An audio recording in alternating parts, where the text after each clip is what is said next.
hands up. The shock is now very much on the cards. Takuma Asano.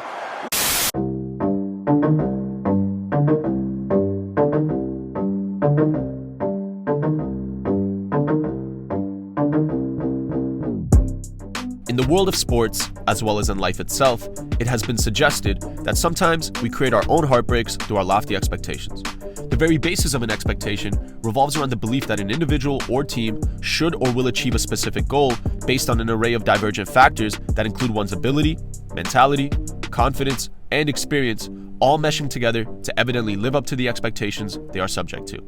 However, when expectations are not met, the disappointment and internal despair that tends to follow, particularly in the case of an elite figure in their respective field, is so incredibly impactful that it can shift the fortunes of an entire nation, causing a cataclysmic reality check, one that usually arrives all too late, evidently resulting in an epic downfall, one that many great teams of the past have fallen victim to and have eventually been swallowed by, never coming close to reliving the glory or dominance they once had.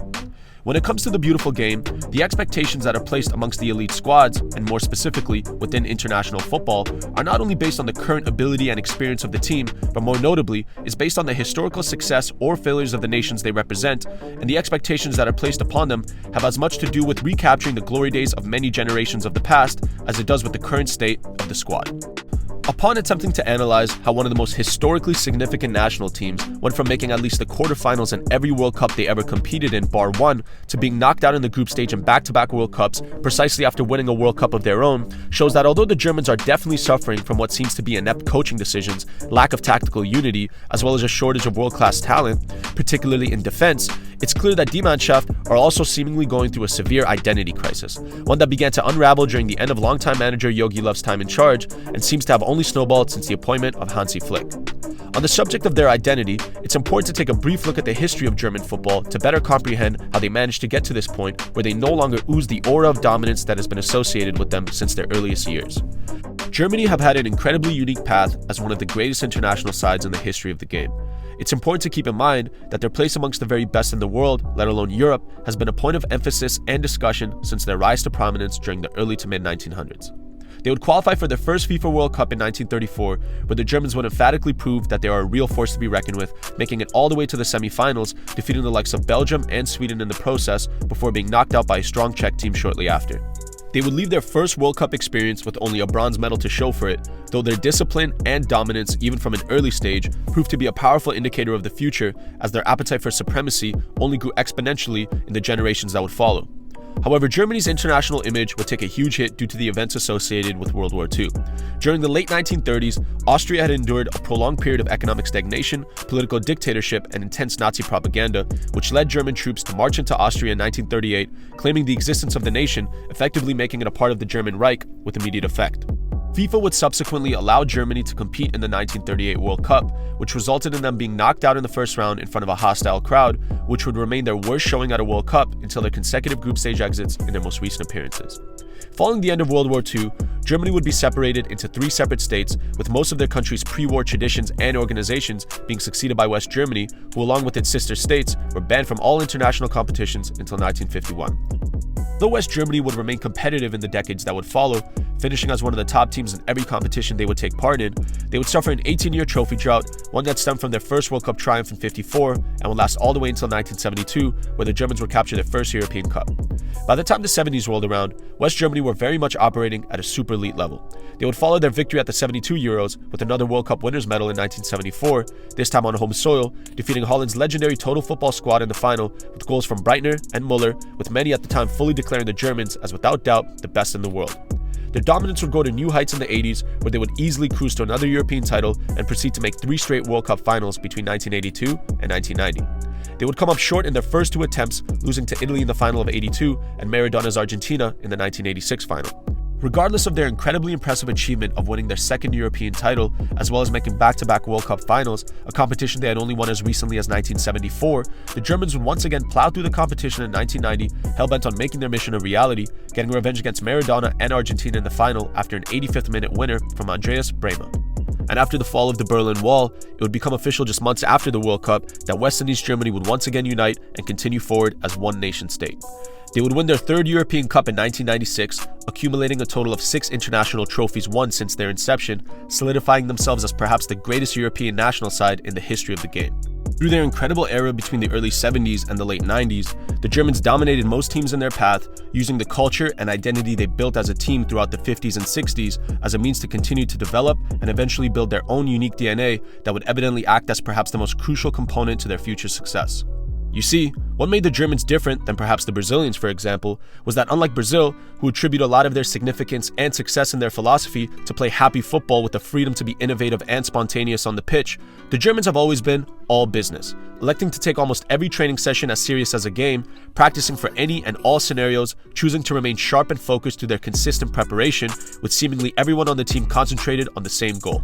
Their philosophies grew so embedded within the fabric of the national team that it became almost irrelevant who joined or left the squad, as the environment they had cultivated up to that point grew so strong that regardless of who was playing or managing the group, the Germans would seemingly succeed, as it appeared that the tactical ideologies and culture principles they had nurtured were more crucial to their success than anything else. After claiming its first trophy as a unified nation, Germany entered one of the worst slumps in its history, where they would be knocked out by Croatia in the quarterfinals of the '98 World Cup and failed to make it past the group in back-to-back Euro Cups. With the exception of an unexpected run all the way to the '02 World Cup final, where they would fall short to Brazil in the very end, it felt as though, between 1998 and 2006, the Germans remained highly competitive. However, it was evident they had clearly lost a bit of that killer instinct and confidence that was the X factor in getting them over the line in most games. However, everything would begin to change in 2008, as the DFB would make the decision to promote Jogi Löw to head coach, essentially trading in their signature defensive-minded style for a much more attack-based approach. This choice proved to be incredibly successful, as Germany would make it at least to the semifinals of every competition they competed in between 2008 and 2016, seemingly recapturing the dominance and hunger for silverware within their identity that for so long propelled them to new levels of greatness and struck fear in the hearts of their opponents. And after 18 years without winning a major international trophy, as well as a recent trend where they had come so close so many times only to fall short near the very end, it's safe to say that by the time the 2014 FIFA World Cup rolled around in Brazil, the Germans had the experience, hunger, discipline, and killer instinct to essentially destroy everyone in their path, and similar to their relentless dominance in 1990, they would dismantle Brazil in the semi-final on their own home soil, serving them a historical defeat that will last in the memories of fans as long as the great game exists, before once again defeating Argentina in the final, denying Messi, as they did Maradona many years ago, becoming the first European nation to win a World Cup in South America. However, whilst many were under the impression that the Germans had the youth, coaching, and now priceless experience to win maybe even the next 2 World Cups to follow, to everyone's surprise, their years since their dominant display in Brazil has only resulted in an array of different issues that range from a loss of motivation and hunger within the squad to a failure to execute their strengths and skills on the pitch. From 2014 onwards, everything began to slide downhill for Germany, and even though many may point to their semi-final run in the 2016 Euro Cup as a reason to believe they still had the motivation and mental capacity to win trophies, looking back to that tournament, they hadn't really been challenged until they reached the quarterfinals, a game they had only won by penalties before being dumped out by France a couple days later. Although the Germans did well on paper, their struggle seemed to be a clear indication that their squad needed a reshuffle of fresh talent heading into 2018, with many of their key players such as Neuer, Ozil, Boateng, and Hummels reaching the veteran stage of their careers, as well as the young talent they had originally hoped would take over, no longer performing to their potential, leaving major gaps in their preparation as they grew ever closer to defending their title. Along with their issues in regards to age, the Germans were also seemingly suffering from a lack of motivation, a concern that was even discussed by the manager prior to the 2018 tournament, where he would mention how he believes the reason why it's been nearly impossible for winning teams to repeat back-to-back World Cup titles is due to the incredible amount of concentration, focus, and above all, a constant relentlessness to succeed, one that he noted is significantly harder to maintain once you've already reached the top. Although he seemed well informed in the usual dip in hunger in players who have already satisfied their appetite, Löw would remain reluctant to move on from some of his aging stars, fearing Germany didn't have the talent within the ranks to let go of their veteran players, which would prove to be a lapse in judgment as Germany would crash out in the group stage in what would be a shocking embarrassment for the country. From their first game against Mexico, the Germans looked every bit of their age, with defenders lacking the physical capabilities to keep up against pacey opposition, and their attackers no longer possessing the dynamism and skill to unlock defenses, which severely exposed Germany of still living through what made them successful in 2014, whilst everyone else had seemingly adjusted their methods to advance with the times. Their players looked slow and lethargic, suffering from a mixture of overconfidence and inability, evidently showing no signs of the identity and culture that were not only crucial to their many triumphant experiences, but also acted as the anchor that allowed them to remain competitive throughout most, if not their entire history as a national side. Their tactical approach to the tournament wasn't any better, as Love elected to play the same 4-2-3-1 formation that brought them so much success in past tournaments. However, without a clear defensive midfielder in the squad and an already shaky defense, the Germans crumbled quick, with Love failing to adjust in time, leading to their epic humiliation against South Korea.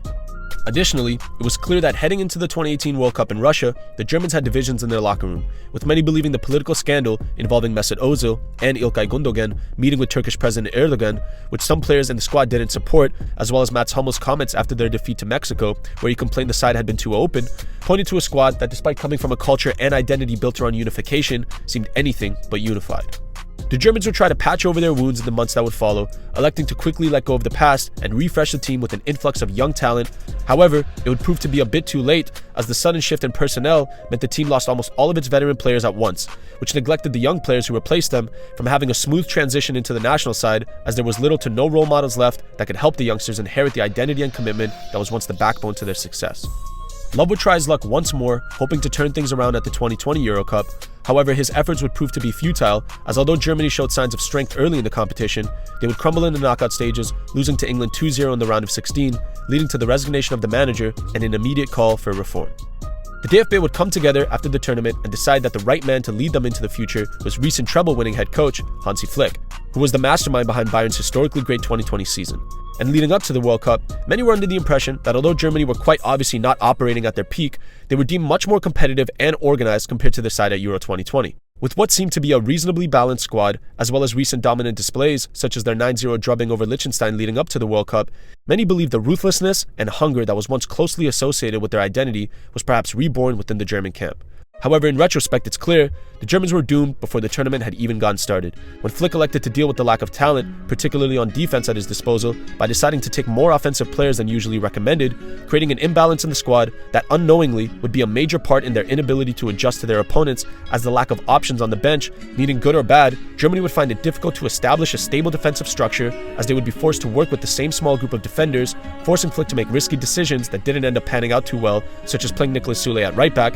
as well as subbing in Schlotterbeck in the 87th minute against Spain, who would go on to make a mistake leading to the winning goal, which would evidently knock the Germans out of the tournament. Germany's offensive players didn't do themselves any favors either, as they have still yet to produce a top-quality number 9 since the departure of Miroslav Klose, players like Werner and Füllkrug not being able to even remotely fill the shoes of the legendary striker, forcing other staff to play in their position to accommodate for their shortcomings. More importantly, it seems as though the Germans have lost touch with their football DNA, which has historically consisted of strong defenders, a good mixture of defensive and offensive players, and effective strikers with a winning mentality. Instead, they've seemingly lost all focus at the task at hand, electing to spend more effort in expressing their political beliefs and ideologies, as well as pressuring members of the squad to take part, some who were seemingly just there to play football, as opposed to focusing on their roles and responsibilities on the pitch.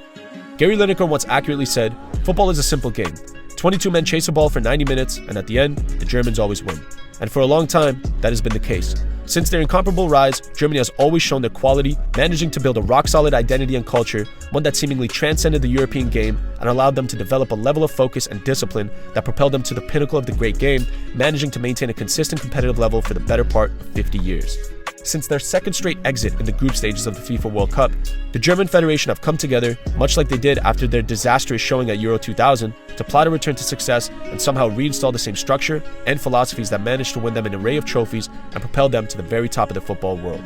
And only time will tell if the Germans will manage to restructure their organization and once again recapture their glory days of the past. However, if what was is any indicator of what will be in the future, then betting against a return to prominence for Germany would be too risky a proposition, as they have shown at one time or another, when they are underestimated, it is commonly also when they are at their most dangerous.